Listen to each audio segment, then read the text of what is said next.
kui me lõpetasime massaaži, ta ütles, et ta tahab teha kingekaarti oma naisele.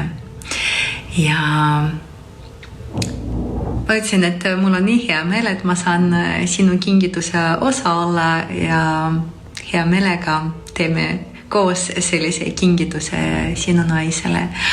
Ja ta vastas niimoodi, et tead, sinu juurde on lihtsalt mõnus ja hea käia, sest sa oled täiesti teistsugune võrreldes teistega, kes pakub massaaži, et sul on väga individuaalne lähenemine ja sa teed seda hingest, sa teed seda naudides.